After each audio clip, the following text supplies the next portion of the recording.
Salam hörmətli dinləyicilər. Bugünkü mövzumuz ritm haqqındadır.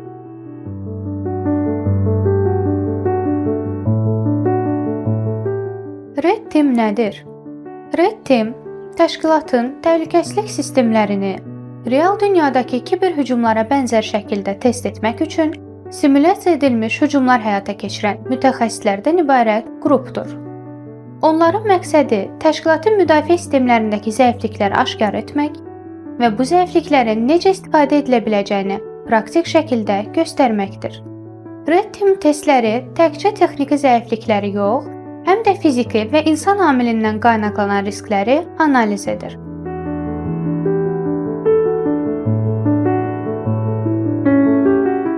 Gəlin ritmin əsas funksiyalarına nəzər salaq. Real hücum ssenarilərinin simulyasiyası. Ritm simulyasiya edilmiş, amma çox real və mürəkkəb kiberhücumlar həyata keçirərək müdafiə sistemlərini sınayır. Daxili və xarici zəifliklərin test edilməsi. Onlar həm təşkilatın içində, həm də xaricindən sistemə necə nüfuz etməyin mümkün olduğunu araşdırırlar.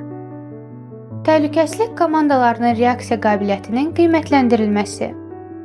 Ritm testləri zamanı müdafiə komandalarının hücumlara qarşı nə dərəcədə sürətli və effektiv cavab verdiyi yoxlanılır.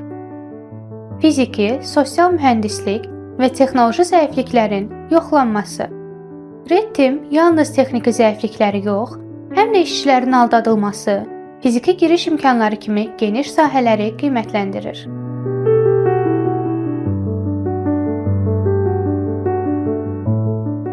Ritm və pentesti müqayisə edərək aradakı fərqlərə nəzər salaq.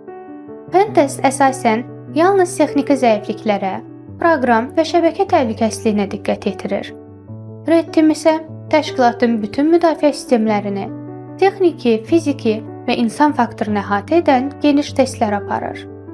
Ritm uzun müddətli və gizli şəkildə fəaliyyət göstərərək daha hədəfli və kompleks hücumlar simulyasiya edir.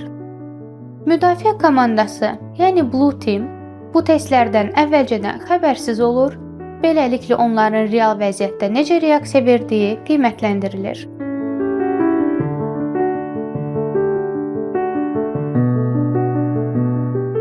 Gəlin ritmin fəaliyyət mərhələləri ilə tanış olaq. 1. Planlaşdırma və məlumat toplama. Hücum planı hazırlanır, hədəf sistem haqqında məlumat toplanır və zəif nöqtələr müəyyən edilir. 2. Hücum səthinin analiz edilməsi. Toplanan məlumatlar əsasında hücum üçün istifadə oluna biləcək zəifliklər dərinləşdirilir. 3. İstismar və sistemə giriş. Zəifliklərdən istifadə edilərək sistemə nüfuz edilir və giriş əldə olunur. 4. Məqsədə çatma. Sistem daxili hərəkət edilir, əlavə icazələr əldə olunur və əsas hədəflərə çatılır. 5. İzlərin gizlədilməsi və hesabat. Fəaliyyətlərin izləri ört-basdır edilir, sonrasında tapılan zəifliklər və tövsiyələr detallı şəkildə təqdim olunur.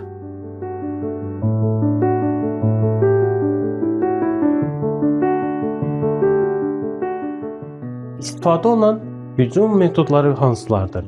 Phishing və sosial mühəndislik. İşçiləri aldatmaq üçün fırıldaqçı e-poçt və zənglərdən istifadə olunur. Fiziki giriş testləri. Ofis və server otaqlarına fiziki giriş imkanları yoxlanılır. Zəif şəbəkə və proqram təminatlarının istismarı. Şəbəkədəki və proqramdakı boşluqlardan istifadə edilir. Şifrələrin sındırılması, parolların qırılması və ya sızdırılması ilə sistemlərə giriş imkanı yaradılır. Komanda və idarəetmə infrastrukturunu qurmaq. Hücum zamanı sistemi uzaqdan idarə etmək üçün xüsusi alətlərdən istifadə olunur. Nəticə. Ritm fəaliyyəti təşkilatların təhlükəsizlik zəifliklərini real mühitdə üzə çıxarır. Effektiv müdafiə üçün vacib olan Blue Team və Ritm sinerjisi qurulur.